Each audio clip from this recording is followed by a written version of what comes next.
Imagine waking up before the sun.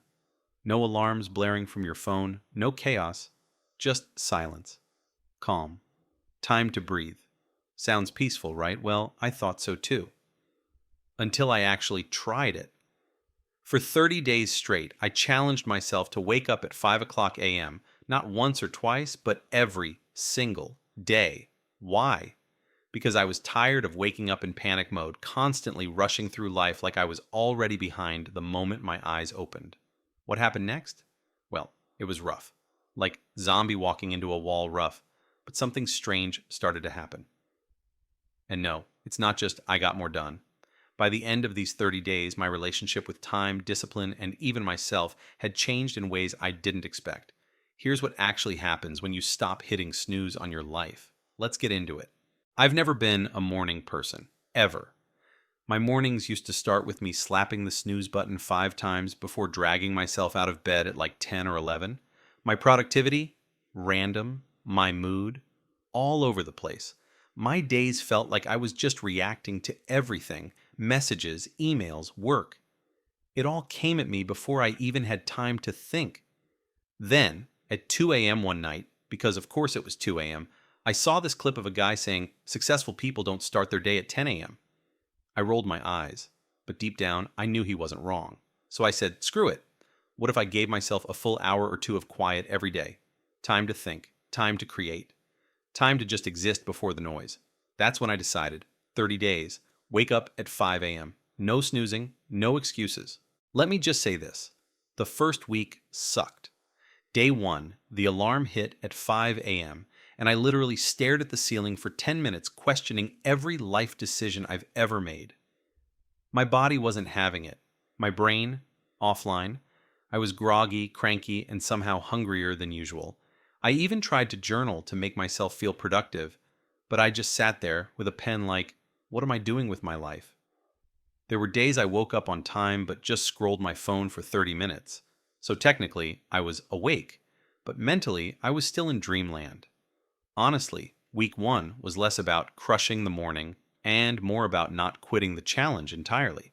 Around day 8 or 9, something weird started happening.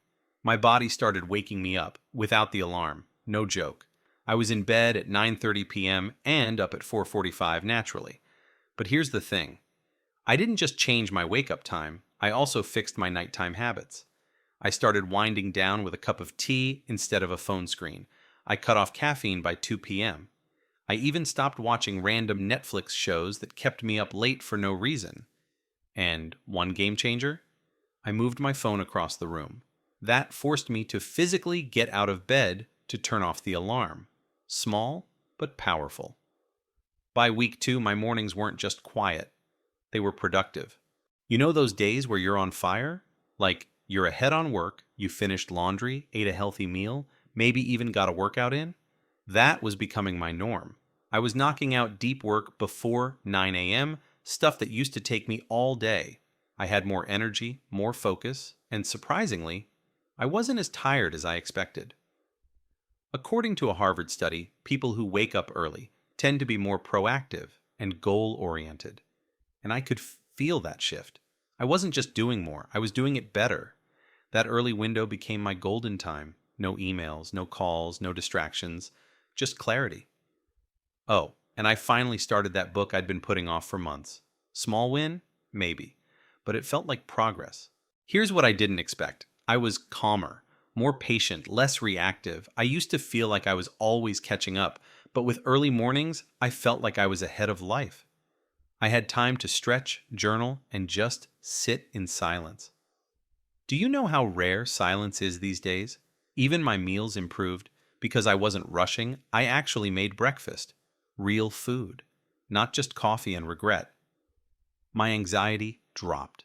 My confidence rose. It felt like I'd gained control of my life again, not in a dramatic way, but in those tiny, consistent wins that add up over time. Okay, let's be real. There were downsides. Social life? Yeah. Kinda dead. Saying I have to sleep by 9:30 doesn't exactly scream party animal. I also learned that waking up early without proper sleep is a trap. A few nights I went to bed late and still forced myself up at 5.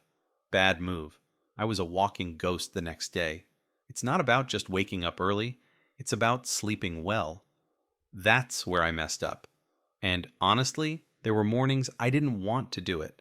Days I failed. But that's okay. The point wasn't perfection, it was progress.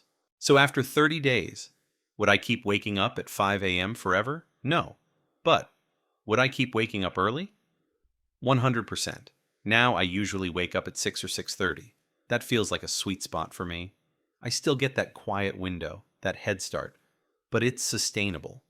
And that's the biggest lesson. Don't copy someone else's routine. Design your own. Make it yours. If you're thinking of trying this, start simple. Wake up just 30 minutes earlier than you usually do. Create a tiny morning ritual, stretching, reading, journaling, whatever makes you feel centered.